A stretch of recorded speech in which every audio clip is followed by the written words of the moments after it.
individuales. La esencia de la república es la representación. Por lo tanto, quizás vengo esta noche a representar esas cosas, a identificarme con muchos, quizás cientos, miles o millones de argentinos y argentinas que están convencidas de que la discusión no tiene que ver con creencias o dogmas. Lo que estamos discutiendo es cuál es el rol del Estado ante una realidad. Las creencias, los dogmas se refugian en el ámbito personal, pero el Estado ante la realidad tiene que plantarse desde otra perspectiva. Son 100 años, de un Estado que no resuelve o se planta dejando hacer. Y en este tema es un tema que involucra fundamentalmente al ser más que el deber ser. Porque si lo encaramos desde el deber ser, bueno, la biblioteca está dividida como siempre. Están para un lado los que piensan y otra posición. Pero cuando se trata de discutir desde el ser, hay que encontrar una síntesis. ¿Y cuál es la síntesis? Si uno tiene que hacer, digamos, una recopilación de las cosas que se han dicho, de todos los que han expuesto en materia de ampliación de derechos en la Argentina. Hay una síntesis que tiene que ver los parámetros que nos marca la Constitución Nacional. Ese es el faro. Y si de ampliación de derechos se trata, hay dos parámetros, la libertad y la igualdad. Y acá estamos discutiendo en esencia de la libertad y de la igualdad. Todo este debate ha girado, independientemente de los dogmas, sobre los límites o los no límites a la libertad. Y también si tenemos la capacidad de romper en serio con las desigualdades que existen en la Argentina.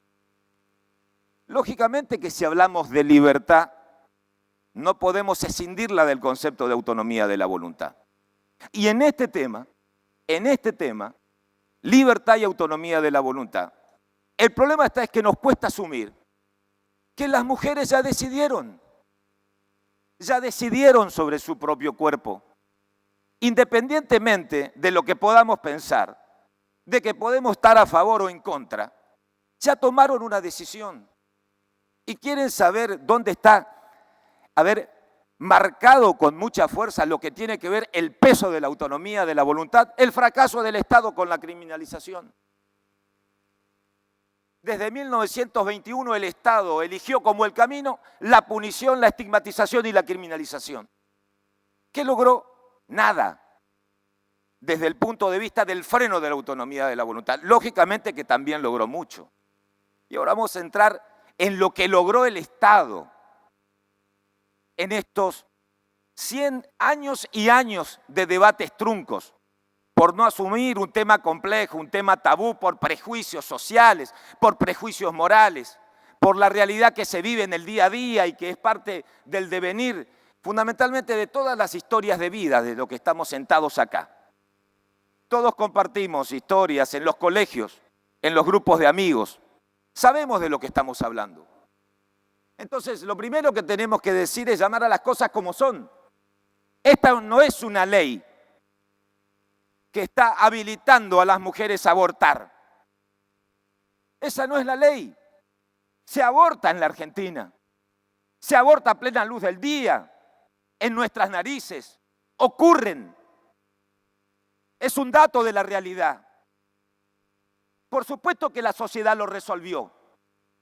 Sabemos cómo lo resolvió la sociedad. De dos maneras. Con el peso del dinero. Lo dijo la senadora Almirón hoy claramente.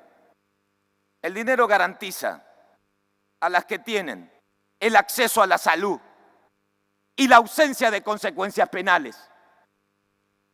Las que no tienen dinero, las que no tienen recursos, tienen la condena no solamente de la clandestinidad, sino de las peores prácticas y también del peso de la persecución penal. Esa es la historia de las interrupciones de embarazos en la Argentina. Esa es la historia de la clandestinidad en la Argentina. Esa es la historia que este Senado tenía la oportunidad de saldar hace 2 años, como cuestión de Estado, no como creencias, cuestión de fe o dogmas. Entonces yo les pregunto, esta noche acá en nuestro rol, en un Estado, en una nación argentina laica, ¿qué debemos hacer ante la decisión que adoptó la sociedad? Yo les planteo, olvidémonos de colores. Miren, la plaza puede estar dividida en colores. También acá, de manera transversal, hay una división, claro está. Pero acá hay una gran coincidencia. Y acá no hay grises. Acá no hay nubarrones, no hay término medio. Todos sabemos que se aborta clandestinamente en la Argentina. Celestes, verdes, naranjas, todos sabemos que la clandestinidad es el denominador común en la Argentina. Todos. También sabemos, como paso previo, lo que ha significado aquellas provincias que adhirieron, que avanzaron con educación sexual integral, con protocolos, también sabemos porque lo dicen las estadísticas. Pero ¿qué hacemos como Estado? ¿Qué hacemos como país? ¿Miramos con mezquindad? ¿No damos el debate para que todo siga como todo está a la orden del día? Algunos enriqueciéndose descaradamente con el poder del dinero. Y las mujeres pobres, porque eso hay que decirlo. ¿Quién se perjudica en la clandestinidad en la Argentina? Vamos a hablar de los vulnerables. ¿De qué vamos a proteger hoy ante este hecho concreto? Nadie quiere el aborto en la Argentina, no lo quiere la ley. Nadie quiere el aborto en la Argentina, no lo quiere la ley. La ley protege la desigualdad. ¿Y cuáles son las desigualdades que protege la ley? El punto de partida, la clandestinidad, la pobreza. Hay deudas pendientes del Estado, muchísimas. Muchísimas. Y ojalá este debate transversal que se ha dado de colores en esta casa, celestes, verdes, de distintos bloques. Ojalá se pueda tener la capacidad de encontrar puntos de coincidencia en otros temas pendientes de la Argentina. Pero vamos a arrancar por este. Vamos a hablar del Estado. Miren, yo me he pasado años en este recinto adjetivando al Estado, hablando de un Estado, del Estado ausente, del Estado omnipresente, del Estado bobo, del Estado débil, del Estado fuerte. El problema es que tenemos que el adjetivo del Estado en este tema no es liviano. Es un adjetivo muy complicado. Acá estamos hablando de un Estado cómplice. Un Estado cómplice que deja ser. Pero ¿saben dónde deja ser el Estado cómplice? En materia de salud pública.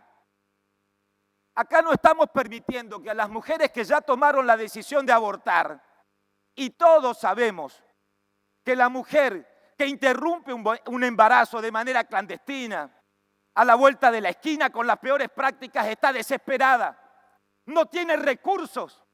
Y tenemos que escuchar en este recinto que las constituciones provinciales son un freno para no atenderlas en un hospital público.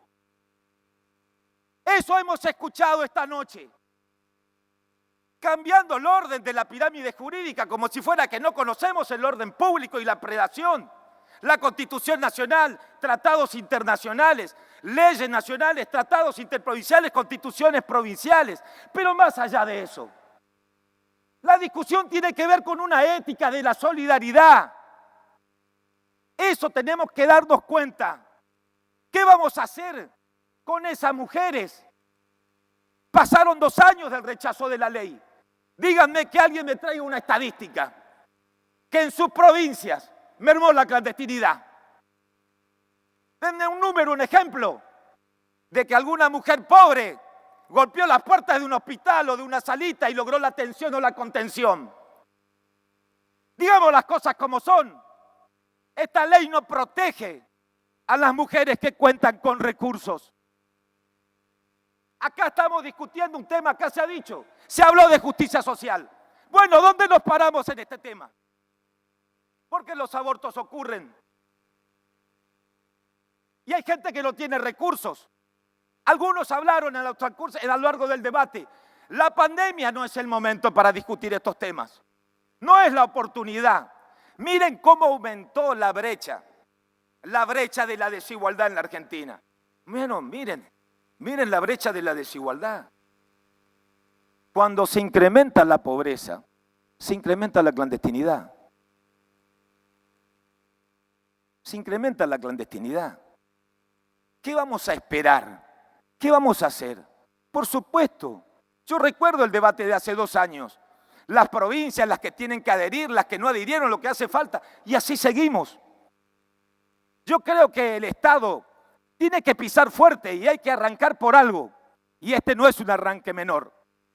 No solamente se garantiza autonomía, sino cómo avanzamos en la desigualdad. Y no es un tema menor avanzar en la desigualdad en la Argentina. No es un tema menor garantizar a todas las mujeres en la Argentina el acceso a la salud pública. Ese es el debate, no es otro. No se discuten otras cosas. Podrán haber colores, repito, pero todos saben que se aborta. Pero también todos saben que el dinero marca la cancha. Marca con fuerza. Marca con fuerza. Y la que no tiene nada y que nosotros sabemos porque acá supuestamente se milita en política, se conoce la realidad de las mujeres, de los barrios, de la clandestinidad, de la exclusión y también del peso, y hay que decirlo, de determinadas corporaciones que se habló a lo largo y a lo ancho de este debate. Pero acá representamos también intereses, no corporativos, sino de la sociedad. Entonces, cada uno sabe dónde se tiene que parar en este debate. Cada uno sabe la decisión que debe tomar. Pero la prioridad es un trato igualitario en materia de salud pública para las mujeres en la Argentina. Repito, si no se aprueba la ley, mañana pasará lo que pasó hace 2 años atrás. Nada cambiará. No van a existir expectativas de la que está desprotegida pueda ser atendida por un médico. Ni siquiera las expectativas. Tampoco tengo muchas expectativas que en lo inmediato, en función del carácter absolutamente retrógrado y conservador del manejo de la administración pública de muchas provincias, se viabiliza el acceso a la salud. Será otro debate más. Será una batalla cultural que habrá que saldarla. Pero tendremos la herramienta y podremos exigirle en un barrio y en un hospital público para que llegue el Estado y acompañe a esa mujer.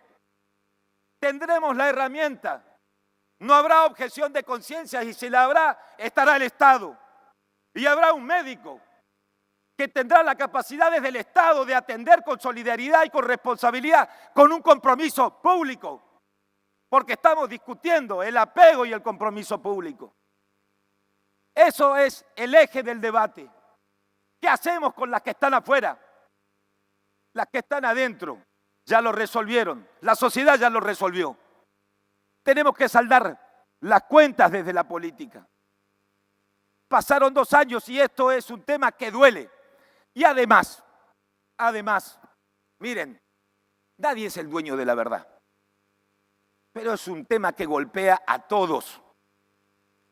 Yo entiendo lo que se puede sentir desde las creencias, me consta, en los teléfonos, en los celulares, en los correos, entiendo y respeto. Pero ¿dónde se para un Estado? Desde la fe, ¿dónde se para? O con una visión global para resolver un problema colectivo y de la sociedad. Así se construyó la Argentina. Acá lo citaron varios senadores, el senador Parrilli, el senador Lustó, varios. Cómo fue la historia del transitar de la ampliación de derechos en la Argentina, derechos políticos, sociales, ambientales, llegar a la reforma del 94, lo que implicó todo. Nunca nada fue fácil, menos para las mujeres en este país. Y nosotros lo sabemos, menos para las mujeres. No sé si no existiría un tercer senador por la provincia o la ley de paridad si estarían sentadas en estas bancas. Hay que decir las cosas como son. Pero no se frena la injusticia. No se frena un tiempo, pero en algún momento la sociedad se pone de pie. Y acá hay que plantarse y ponerse de pie. Miren, no voy a ser reiterativo porque soy bastante pasional y digo lo que siento, pero me quiero referir en esta casa a mi provincia, porque en este ámbito también representamos a nuestras provincias. Mi provincia, la provincia de Formosa, la cual represento, es la provincia que registra la segunda tasa más alta de la Argentina por atenciones hospitalarias por abortos mal realizados. Es decir, para la que no tiene un centavo, que se entienda. Mi provincia es la provincia del país, la primera provincia del país que registra la mayor tasa de embarazos de niñas de 10 a 14 años. Mi provincia es la provincia que el 75% de los embarazos de los adolescentes son no deseados. Y en esa provincia, en mi provincia, en la que siento como parte de mi vida porque ahí nací. Sin embargo, a pesar de todo esto, todos los legisladores nacionales que tienen el derecho a hacerlo, claro está, los 6 diputados nacionales, del oficialismo y de la oposición, 6 en total, y los senadores de esta casa de mi provincia votan en contra de esta ley. Podrán decir, como se ha dicho, que representan a una mayoría, o la idiosincrasia o el sentir colectivo de un pueblo. Miren, Presidenta, yo no sé dónde está la mayoría. Solamente una mujer, abuela, madre, con sus nietas, con sus amigas, con los compañeros, que bancaron situaciones límites y violentas, puede saber dónde está la mayoría. Esa mayoría silenciosa es una mayoría de dolor. Esa mayoría silenciosa es una mayoría de violencia, de opresión, de prejuicios. Esa mayoría es la mayoría de mujeres marcada por la hipocresía social. Y a esa mayoría silenciosa, yo vengo a honrarlas esta noche con mi voto. ¿Saben por qué? Porque no estaría mi provincia representada de la mirada colectiva del conjunto de la sociedad si un senador no las acompaña. No hay mirada colectiva ni representación plural con estos indicadores, con estos prejuicios sociales, cuando la pobreza es el denominador común y se expulsa a las mujeres pobres y ni siquiera se les brinda la mínima atención de la salud para que no se las represente.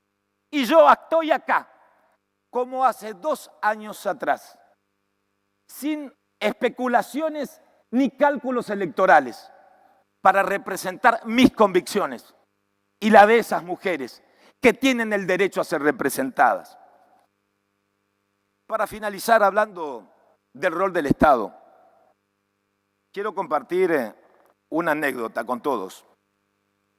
Hace unas semanas, por complicaciones del coronavirus, falleció el expresidente de Francia, Valéry Giscard d'Estaing, que en la década del 70, despensó el aborto y habilitó el matrimonio igualitario, justamente, mejor dicho, el divorcio vincular en su país. Ante este hecho, muchos recordaban la entrevista del expresidente con Juan Pablo II. El Papa, Juan Pablo II, le recriminó la aprobación del aborto, especialmente por su condición de católico. Y este le respondió que era cierto que era católico, pero fundamentalmente, voy a leer textual, es el presidente de una república laica, que no podía imponer sus convicciones personales a los ciudadanos, que su deber era velar para que la ley se corresponda con el estado real de la sociedad francesa, para que puedan ser respetadas y aplicadas en igualdad. Eso estamos discutiendo esta noche, Presidenta. Para finalizar, hace 2 años, yo dije en una de estas bancas que el negocio de la clandestinidad tiene la marca del dinero y el sello de la desigualdad. Y lo peor que puede hacer un Estado es avalar con el silencio y la complicidad. Es tiempo de terminar esta injusticia y hoy es nuestra oportunidad. Que sea ley.